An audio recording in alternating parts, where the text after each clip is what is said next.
Momento de oração. Evangelho de João, capítulo 17, a partir do verso 1. A oração sacerdotal de Jesus.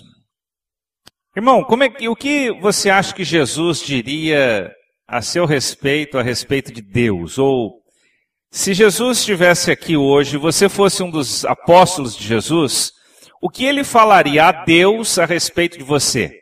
O que ele falaria? Hoje, o Senhor está na glória com o Pai, à destra do trono da graça de Deus, né? Mas se você fosse um discípulo de Jesus, andando com Jesus aqui hoje, o que Jesus falaria ao Pai ao seu respeito? A palavra de Deus nos diz o seguinte, João 17, tendo Jesus falado dessas coisas, levantou os olhos aos céus e disse, Pai, é chegada a minha hora, glorifica teu Filho para que o Filho te glorifique a ti. Assim como lhe conferiste autoridade sobre toda a carne, a fim de que ele conceda a vida eterna a todos os que lhe deste. E a vida eterna é esta, que te conheçam a ti, o único Deus verdadeiro, e a Jesus Cristo a quem enviaste. Eu te glorifiquei na terra, consumando a obra que me confiaste para fazer. E agora glorifica-me, ó Pai, contigo mesmo, com a glória que eu tive junto de ti, antes que houvesse mundo.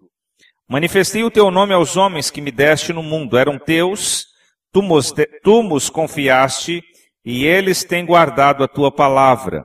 Agora eles reconhecem que todas as coisas que me tens dado provêm de ti, porque eu lhes tenho transmitido as palavras que me deste, e eles as reconheceram, e verdadeiramente conheceram que saí de ti, e creram que tu me enviaste. É por eles que eu rogo, não rogo pelo mundo, mas por aqueles que me deste, porque são teus. Ora, todas as minhas coisas são tuas, e as tuas coisas são minhas, e neles eu sou glorificado. Já não estou no mundo, mas eles continuam no mundo, ao passo que eu vou para junto de ti. Pai Santo, guarda-os em teu nome que me deste, para que eles sejam um assim como nós. Quando eu estava com eles, guardava-os no teu nome que me deste, e protegi-os, e nenhum deles se perdeu, exceto o filho da perdição, para que se cumprisse a Escritura. Mas agora vou para junto de ti, e isto falo no mundo, para que eles tenham o meu gozo completo em si mesmo. Eu lhes tenho dado a tua palavra, e o mundo os odiou, porque eles não são do mundo, como também eu não sou. Não peço que os tire do mundo, e sim que os guardes do mal. Eles não são do mundo, como também eu não sou. Santifica-os na verdade, a tua palavra é a verdade. Assim como tu me enviaste ao mundo, também eu os enviei ao mundo. E a favor deles eu me santifico a mim mesmo, para que eles também sejam santificados na verdade.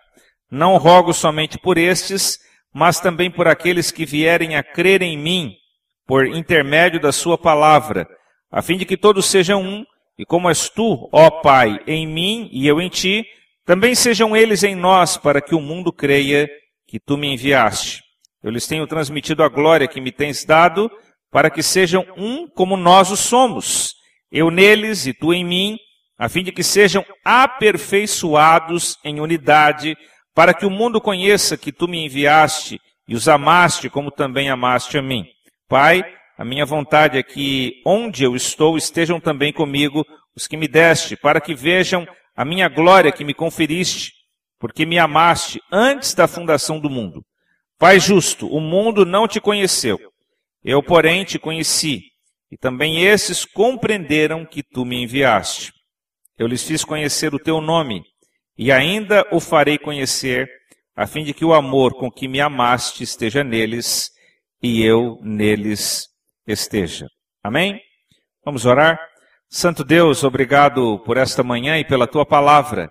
E obrigado, meu Pai, porque o Senhor tem enchido o nosso coração. Ajuda-nos a crer, confiar, ajuda-nos a viver e a experimentar a grandeza do Senhor na nossa vida.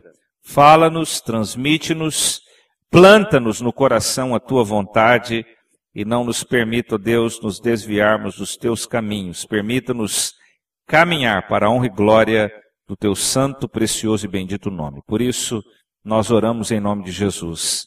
Amém. Irmãos, este ano os irmãos estarão ouvindo o pastor falando bastante sobre buscar a excelência. Mas devemos buscar a excelência, ou devemos ser cada vez melhores, somente quando temos algum cargo na igreja, quando temos alguma função. Às vezes a gente escuta alguém dizer assim, olha, a gente precisa dar um cargo para a pessoa, porque de repente assim ela fica firme na igreja. A gente precisa eleger essa pessoa para alguma função, porque de repente, se ela for eleita para alguma função, ela terá responsabilidade com as coisas de Deus.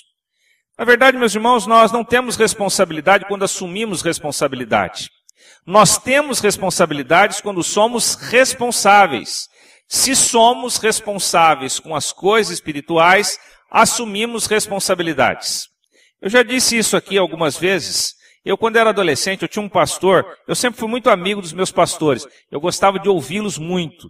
Eu aprendi muito com eles. Alguns eu aprendi mais, outros aprendi menos, mas sempre aprendi muitas coisas. E teve um pastor na minha igreja, na minha época de adolescência, e um dia estávamos conversando, e eu disse, pastor, como é que eu sei quando Deus nos chama para o ministério da palavra? Eu disse, eu estou estudando, estou fazendo muitas coisas na vida, estou trabalhando já. Como é que eu sei quando Deus nos chama para uma obra maior? E ele disse para mim, Renato, uma coisa você precisa lembrar sempre na sua vida. Deus só chama quem trabalha. Deus só chama quem tem compromisso. Deus só chama quem tem comprometimento. Se você quer trabalhar mais para o Senhor, se comprometa mais com Deus. Tenha maiores responsabilidades com o Senhor. E assim eu fui entendendo, irmãos. E até hoje, essa palavra sempre ecoa no meu coração e na minha mente. Estamos trabalhando bastante, estamos fazendo muitas coisas. Será que podemos fazer mais? E Deus diz sim, devemos fazer mais, devemos trabalhar mais, devemos nos envolver mais. Deus só chama quem trabalha, quem tem compromisso. O resultado disso é que muitas vezes, nesta ânsia, nesse desejo de ver as pessoas envolvidas, nós então começamos a descobrir que muitos que assumem responsabilidades sem responsabilidade, não cumpre aquilo que o Senhor Deus quer que faça. Mas quem são as pessoas que Deus chama à excelência? Quem são as pessoas que Deus chama para o trabalho? Quem são as pessoas que Deus chama para conhecer mais dele? Porque às vezes temos a ideia também que quando falamos em trabalho, estamos relacionando isso diretamente à igreja. Não, não estamos relacionando isso diretamente à igreja. Estamos relacionando isso ao nosso dia a dia. Aquele nosso dia a dia na escola, aquele nosso dia a dia no trabalho, aquele nosso dia a dia na comunidade onde moramos, na rua onde nós estamos. É esse trabalho que precisamos desenvolver para o Senhor. Como é que nós vamos entender isso de uma forma ainda mais ampliada? Deus nos chama para trabalhar. E esse Senhor que nos chama, irmãos, não é um Senhor seletivo.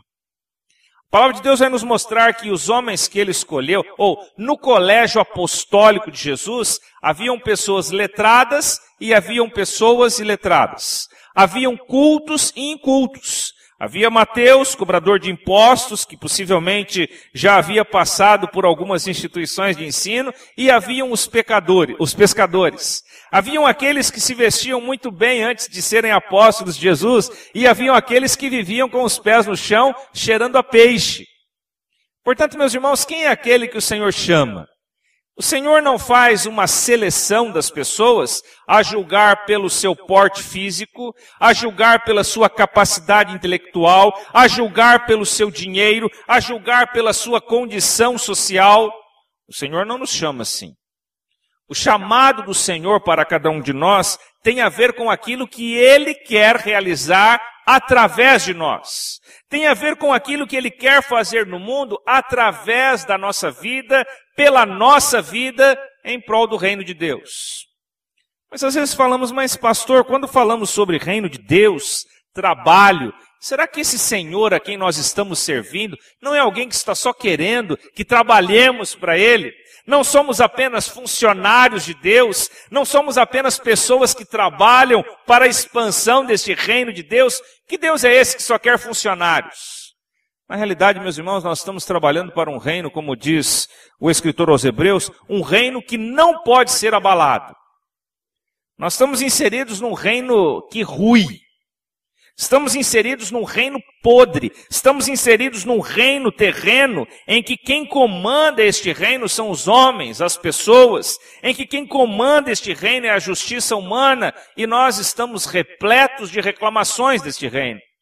Temos uma lista enorme, infindável de reclamações com respeito a este reino terreno. Nós dizemos sobre as injustiças, sobre as coisas que sofremos, sobre os malefícios que vêm sobre a nossa vida, consequências das atitudes erradas dos homens. Mas nós servimos a um reino que não pode ser abalado. Irmãos, é para lá que nós iremos. Ou você não vai para lá? É lá o nosso lugar de descanso. É lá o nosso lugar onde veremos a glória do Senhor. Há um livro muito interessante chamado O Seu Destino é a Glória Celestial. O seu destino é o trono, o seu destino é estar morando nas mansões celestiais. Enquanto isso, estamos nos preparando para ir para lá.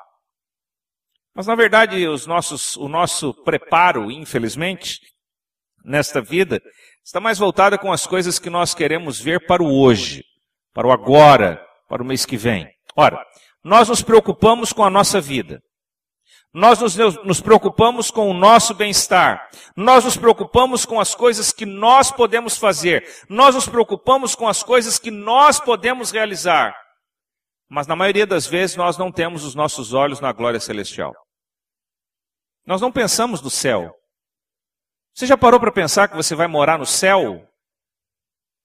Você já parou para pensar que o seu descanso é no céu? Você já parou para pensar que aqui nesta vida, o que passamos aqui, tudo é passageiro? Irmãos, nós enfrentamos enfermidades aqui e são terríveis. Tudo vai muito bem na sua vida enquanto não bate a enfermidade à porta, não é verdade? Olha, irmão, se você tem saúde, mas não tem dinheiro, você dá um jeito, não é verdade? Tem saúde, mas não tem dinheiro, você vai levando a vida, não é?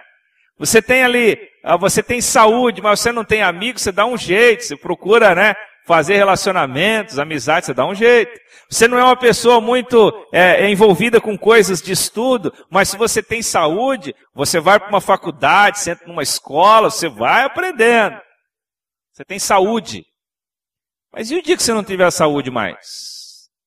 Quando a gente tem saúde, a gente corre atrás. E quando não temos saúde? Ficamos dependentes. Mas a gente não pensa nisso. Os jovens não pensam nisso. Sabiam disso? Adolescente não pensa nisso.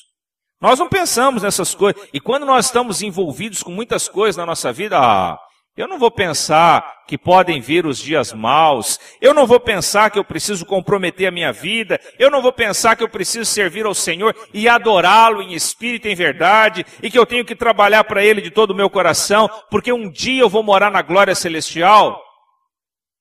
Na maioria das vezes nós não colocamos o nosso coração nisso. Os discípulos conviveram com Jesus. E agora Jesus se prepara para a cruz. Jesus se prepara para o Gólgota. Jesus se prepara para a crucificação. Toda vez que eu leio os textos bíblicos, os irmãos observarem os evangelhos, os irmãos verão a sequência do ministério de Jesus. Nos evangelhos nós vamos ver a sequência do ministério de Jesus até a crucificação, até a sepultura, até a glorificação. Mas, meus irmãos, nem sempre nós vamos com Jesus no Getsêmani.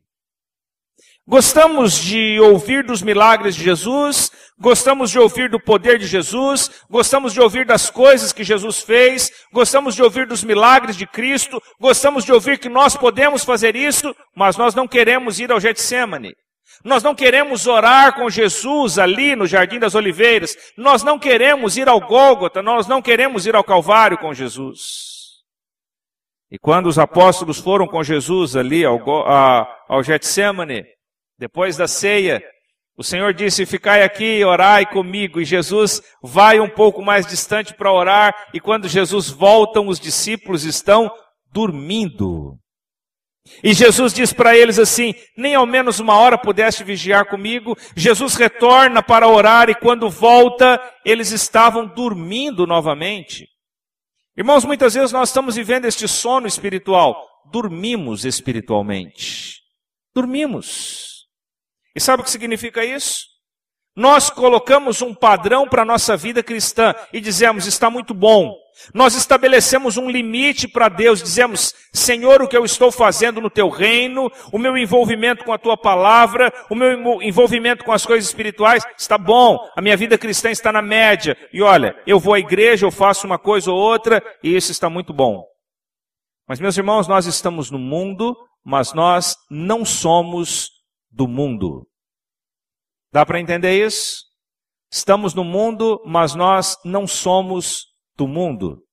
E esta palavra de Jesus ao Senhor, antes dele ser preso para a crucificação, ele vai falando sobre exaltação, sobre glorificação, e o Senhor Jesus diz, olha, o Senhor me deu estes homens do mundo e eles não conheciam o Senhor.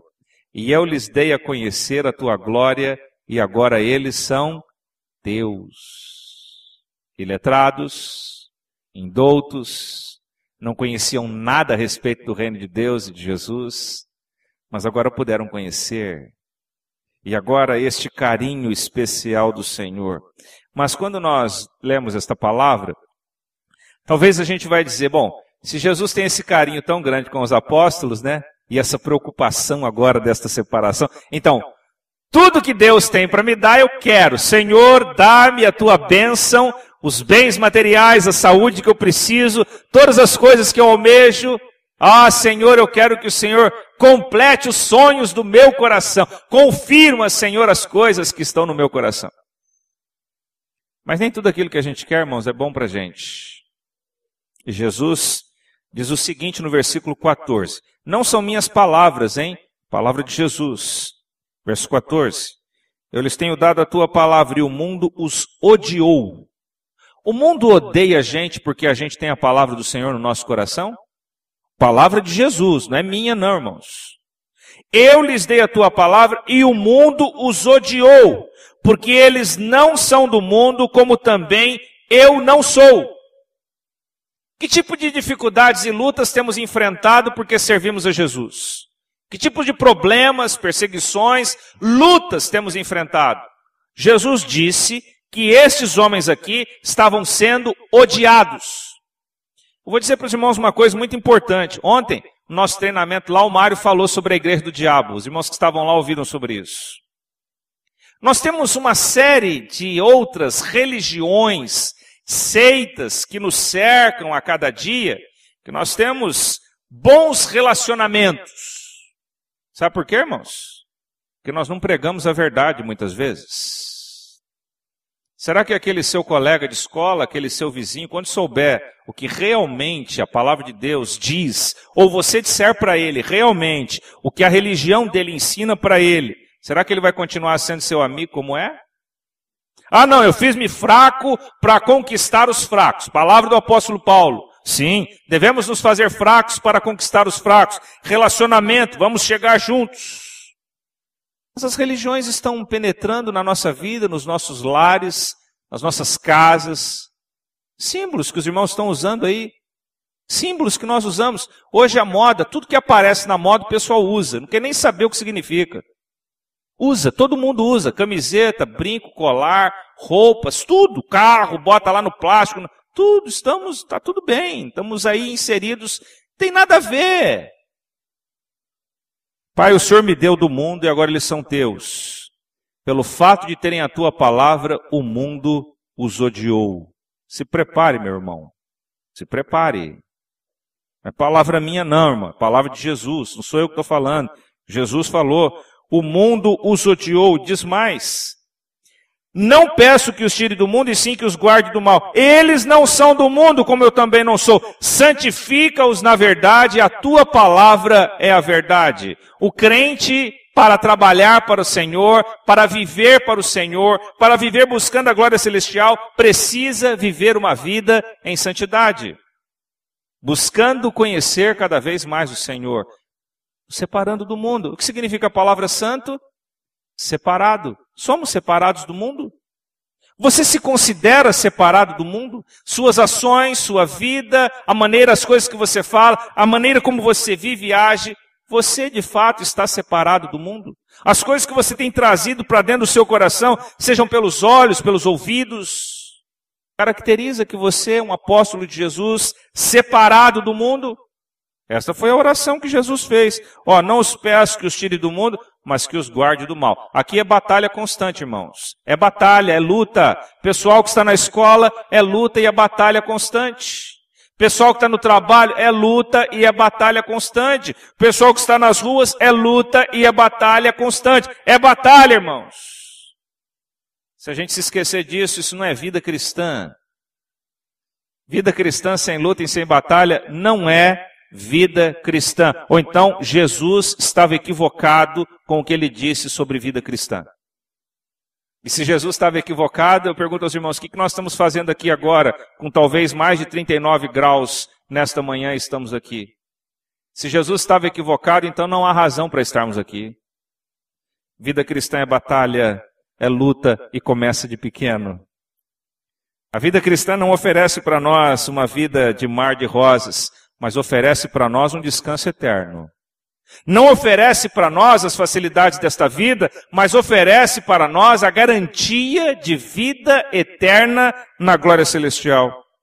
Diz o Senhor, santifica-os na verdade. O crente tem que viver uma vida verdadeira. A tua palavra é a verdade. Por isso precisamos conhecer a palavra. Assim como tu me enviaste ao mundo, também eu os enviei ao mundo. Nós não vamos ser eremitas. Sabe o que é eremita? Eremita eram as pessoas que saíam da sociedade para viver no deserto ali, viver num lugar trancafiado. Para quê? Para não pecar. Será que você vai ficar trancado dentro de casa para não pecar? Dá para fazer isso? Não vou trabalhar mais, vou ficar trancado dentro de casa, porque se eu sair no mundo eu vou pecar. Dá? Eu conheci um jovem uma vez que ele era cego. Não sei se eu já contei isso aqui. Todos os dias eu conversava com ele porque a gente pegava o ônibus no mesmo horário. E um dia eu disse para ele assim, você não tem vontade de ver? Ele disse, não. Mas por que você não tem vontade de ver? Ele disse, porque o mundo está tão podre que se eu ver, eu vou ver tanta coisa ruim e errada. Irmão, será que você quer ficar cego? Alguém aqui quer ficar cego? Tem alguém aqui? Quero ficar cego, Senhor, porque eu não quero ver as coisas podres do mundo. Nós não queremos ficar cegos. Mas Jesus disse o quê? Se o teu olho te faz tropeçar, faça o quê? Arranca ele, joga fora, que é melhor entrar no céu com um olho só do que ir com os dois para o inferno. Se o teu braço te faz pecar, arranca ele, porque é melhor você entrar no céu com um braço só do que ir para o inferno com os dois braços. Mas, Senhor, essa palavra é assustadora. Será que nós podemos fechar os nossos olhos? O Espírito Santo de Deus está conosco e nos permite fechar os olhos quando existem coisas que nós não precisamos ver. Será que nós podemos encolher o nosso braço ou não fazer? Podemos, porque o Espírito Santo de Deus habita no nosso coração e nós podemos fazer isso. Nós precisamos conhecer o Senhor. Assim como tu me enviaste ao mundo, também os enviei, e a favor deles eu me santifico a mim mesmo, para que eles também sejam santificados na verdade. Sabe o que significa isso, irmão? Jesus morreu na cruz no seu lugar e no meu lugar. Sabe para quê? Para que você fosse santificado, para que o sangue de Jesus te purificasse de todo pecado. Nós não vamos à cruz, não vamos ao Calvário. Alguém aqui quer morrer na cruz? Jesus já morreu, não precisa. Mesmo que você quisesse, não precisa mais. E aliás, não nem adiantaria, porque só o sangue de Jesus nos purifica de todo pecado. Ele santificou a nossa vida quando Ele deu o seu sangue por nós na cruz. Agora somos enviados ao mundo. Vamos viver no mundo, mas nós não somos do mundo.